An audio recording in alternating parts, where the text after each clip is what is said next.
40 anos, revelando-se uma ameaça ao nosso futuro como nação.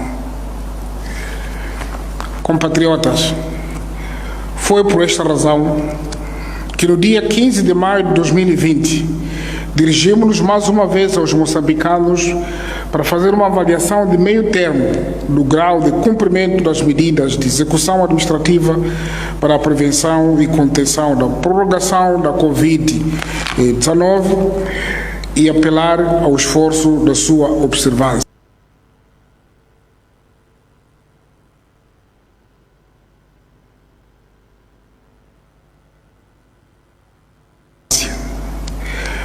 Até o momento do balanço, há cerca de 15 dias, o nosso país registrava 119 casos positivos, sendo 105 de transmissão local e 14 casos importados, com 42 pacientes totalmente recuperados. No mesmo dia, 15 de maio, a Organização Mundial de Saúde classificou o tipo de transmissão da Covid-19 em Moçambique como tendo transitado de transmissão por casos esporádicos para focos de transmissão local. Este incremento no número de casos foi acompanhado do aumento das cadeias de transmissão, estando a maioria em fase de investigação. Assistimos à expansão progressiva da pandemia pelos 4 cantos do país. Foram diagnosticados até ao momento casos de Covid em todas as províncias do país, incluindo a cidade de Maputo. Até hoje, 28 de maio de 2020, o país tem um cumulativo de 233 casos. Portanto, digo 233 casos, que significa que quase o dobro do que tínhamos há 15 dias. Portanto, casos positivos para a Covid-19, dos quais 207 de transmissão local e 26 casos importados, com 82 casos recuperados, 2 casos internados nas províncias de Inhambane e Cabo Delgado e com o registro lamentável de 2 óbitos nas províncias de Nampula e Cabo Delgado. As vítimas encontravam-se em acompanhamento médico devido à situação de doenças concomitantes. Nesta ocasião, endereçamos às famílias enlutadas as nossas mais sentidas condolências por esta perda de nossos filhos e irmãos que tão precocemente foram arrancados do nosso convívio. Dirigimos ainda palavras de solidariedade a todas as famílias afetadas por esta pandemia, desejando aos infectados rápida recuperação. Moçambicanas e moçambicanos, ao longo do período de emergência, aprendemos que temos 2 grandes desafios. Designadamente, como travar a propagação do vírus, por um lado, e como garantir que as medidas que tomamos não prejudiquem a nossa economia, por outro. Por isso, adotamos medidas de nível 3, as quais ansiávamos que conduzir-nos-iam para 1. Achatamento da curva epidemiológica, retardando a progressão da pandemia e evitando assim o colapso do Sistema Nacional de Saúde.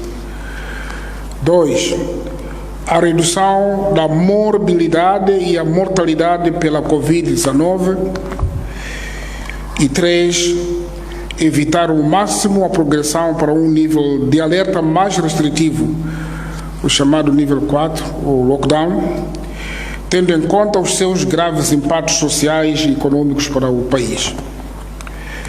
Foi nessa base que, para além do reforço do apelo para a observância das medidas individuais de prevenção, alargamos a escala de despiste e testagem de suspeitos da Covid-19 a nível nacional.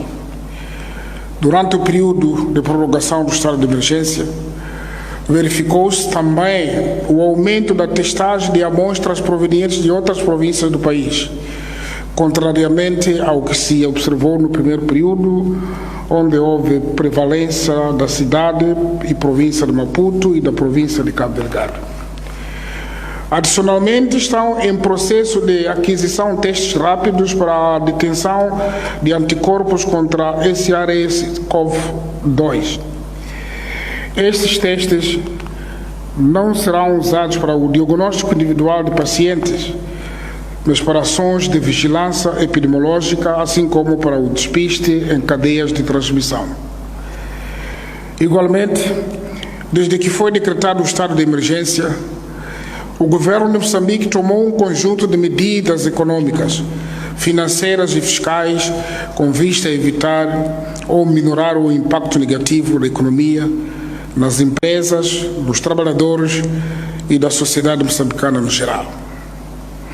Moçambicanas, moçambicanos, estamos cientes da dureza que implicam algumas destas medidas que estão em implementação para a contenção da propagação do coronavírus.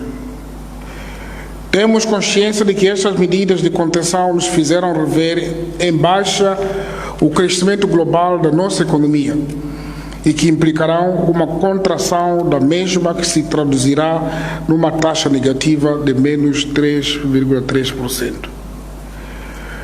Temos ainda presente que este pacote de medidas tem gerado o redimensionamento de setores, incluindo a redução de efetivos laborais, gerando consequentemente um impacto negativo sobre o consumo e incertezas a médio e longo prazo. Compatriotas, os sacrifícios que têm consentido ao longo destes dias, desde a eclosão desta pandemia, não têm sido em vão. Durante todo este período, muitos aceitaram as privações impostas pelas restrições que escolhemos introduzir. Por esta razão, quero aproveitar esta ocasião para saudar ao povo moçambicano por ter compreendido e consentido mais sacrifícios para o bem de todos nós.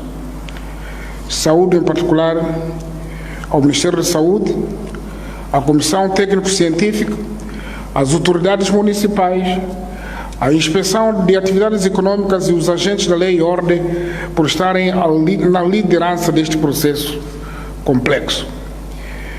Estes atos heróicos, que se expressam em privações de várias ordens, têm se traduzido em algumas vitórias neste combate que travamos contra a Covid-19. Tomamos esta oportunidade para saudar e destacar: 1. A crescente sensibilidade das pessoas para o uso da máscara nos transportes públicos e nos locais de aglomeração. 2. A melhoria do controle fronteiriço, aumentando a fiscalização do movimento de pessoas e bens em circulação por estes pontos. 3. A observância do horário de funcionamento estabelecido pelas autoridades governamentais para a maioria dos estabelecimentos comerciais e mercados. 4.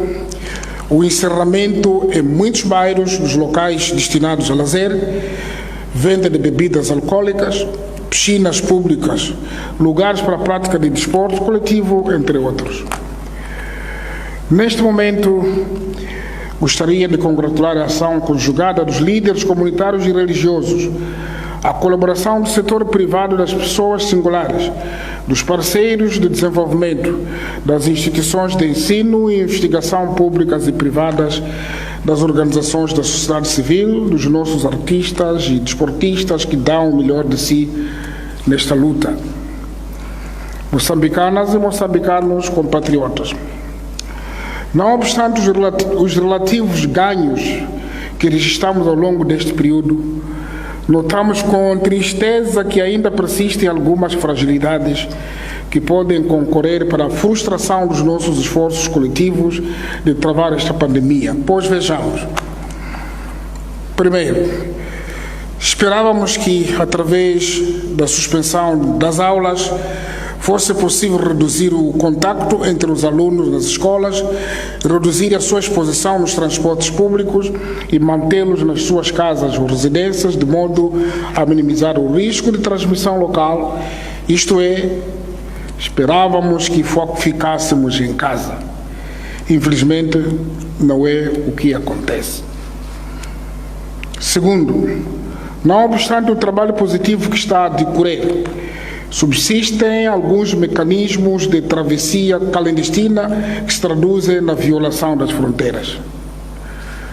Terceiro, apesar dos participantes aos funerais cumprirem com o limite máximo de 20 pessoas, o uso de máscaras e lavagem ou desinfecção das mãos, assiste-se ainda a aglomerações de pessoas nos portões dos cemitérios ou nos lugares de concentração sem a observância do distanciamento social recomendado. Quarto, verifica-se o incumprimento da lotação de veículos, não obstante os passageiros estarem a usar máscaras. Quinto, nas paragens e terminais de transportes coletivos de passageiros e em outros estabelecimentos de prestação de serviços, persiste a falta de observância do distanciamento interpessoal, que é de 1,5 metro entre os utentes. Sexto, embora a prática de exercícios físicos seja salutar e recomendável, constata-se que as pessoas não observam o distanciamento físico, o que aumenta o risco de contaminação pela Covid-19. Sétimo, o distanciamento mínimo de 1,5 metros entre os vendedores e entre os clientes compradores continua a ser desrespeitado. Oitavo, assiste-se à prática de atividade comercial depois das 17 horas em determinados mercados, que decorre nas bermas das estradas sem observação das medidas de prevenção, em clara violação das medidas anunciadas pelo governo. Nono, ocorrem ainda tentativas de reabertura paulatina de casas de diversão, como bares e barracas, por parte de alguns proprietários que se consubstanciam na promoção de venda e de consumo de bebidas alcoólicas e manifesta a violação das medidas de confinamento. Compatriotas, a detenção de novas cadeias de transmissão em locais em que previamente não existiam cadeias de transmissão e a existência de casos para os quais a cadeia de transmissão não é conhecida indica a iminência de transmissão comunitária, elevando o alerta para a necessidade de cumprimento das medidas de prevenção estabelecidas no país. Tínhamos afirmado, em 15 de maio, quando nos dirigimos à nação durante a avaliação do meio termo, que os 15 dias seguintes seriam decisivos.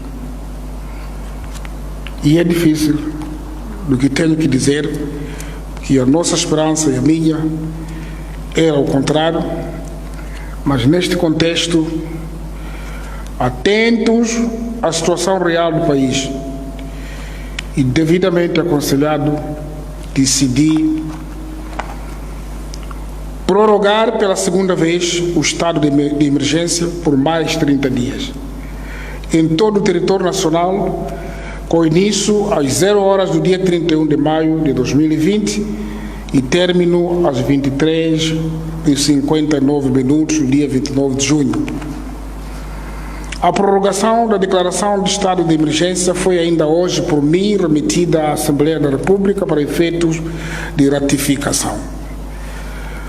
Como afirmamos na nossa última intervenção, esta pandemia convoca o nosso espírito de sacrifício, resiliência e determinação que sempre habitou em nós. Habitou em nós. É a continuação do nosso cometimento no cumprimento das medidas de prevenção que será determinante para o sucesso deste combate contra este inimigo sem rosto. Estas medidas que adotamos não visam acabar com a Covid-19, mas controlar a sua propagação pelo país e evitar que tenhamos de acionar as medidas de nível 4, ou seja, o lockdown, visa atrasar ou achatar a curva de crescimento. Neste sentido, é nossa responsabilidade como nação aprendermos a conviver com o coronavírus ao longo dos próximos tempos, enquanto decorrem esforços à escala global de produção de uma vacina desta doença. Compatriotas, mais uma vez, queremos apelar à máxima seriedade e responsabilidade a todos os cidadãos, a todos os níveis, para a impreterível necessidade de 1. Observar a quarentena obrigatória domiciliária de 14 dias para todos os cidadãos que estejam a chegar ao país, tenham estado em locais com casos ativos e os que tenham tido contato direto com casos confirmados da Covid-19, devendo as autoridades sanitárias adotar mecanismos de controle eficazes. 2. Limitar no máximo a circulação interna de pessoas. 3. Observar o uso obrigatório de máscaras em todos os locais de aglomeração de pessoas, como nas vias públicas, nos transportes coletivos e semicoletivos, de passageiros, nos mercados, nas áreas comuns, privilegiando as de fabrico comunitário. 4. Cumprir com o distanciamento social mínimo de 1,5 metro em todas as situações determinadas no âmbito das medidas de prevenção. Os agentes da lei e ordem devem intensificar com maior rigor e fiscalização massiva em todos os espaços com vista a cumprir as medidas de prevenção contra a Covid-19. Nós queremos para que este momento seja igual à primeira etapa quando fizemos. Houve mais movimento, houve mais disciplina. Mas agora, essa fase que estamos a terminar foi exatamente o inverso. As lideranças comunitárias locais e religiosas devem ser mais atuantes na mobilização e sensibilização das comunidades. Vamos reforçar a fiscalização das medidas em vigor, em particular nos mercados, transportes, rastreio e quarentenas, funerais e, infelizmente, até locais de cultos, porque a maioria cumpriu, obedeceu, mas houve um grupo que violou. Faremos também a fiscalização no uso das máscaras e da atividade comercial, conforme o decreto do Conselho de Ministros a ser produzido, diria até a ser atualizado. 8, vamos reforçar o controle das fronteiras e, em alguns casos, e limitar as estradas, as entradas. Moçambicanas e moçambicanos, compatriotas, o governo tem a responsabilidade de tornar o processo sustentável, olhando para o momento atual e os dias que nos esperam no período pós-Covid-19. Há que estabelecer o equilíbrio entre a saúde, ou seja, a vida, e a economia, respeitando sempre o compromisso de que o nosso maior valor é a vida. Compatriotas, como afirmamos na comunicação passada, voltamos a dizer mais uma vez que os próximos 15 dias são decisivos para ditar o relaxamento ou o aperto de algumas medidas. Iremos submeter a comissão científica, já amanhã, para reflexão sobre o melhor momento para a retoma das aulas com enfoque para as classes com exame. Nos próximos dias, vamos avaliar o momento para a retoma da formação de professores, formação profissional de treinamento, de extensionistas e quando retomar as aulas das instituições do ensino superior. Os próximos dias irão ditar a decisão nestes sentidos e devidamente aconselhados. Vamos avaliar se existem condições para o retorno de técnicos e especialistas de diferentes setores retidos no exterior devido a medidas de emergência.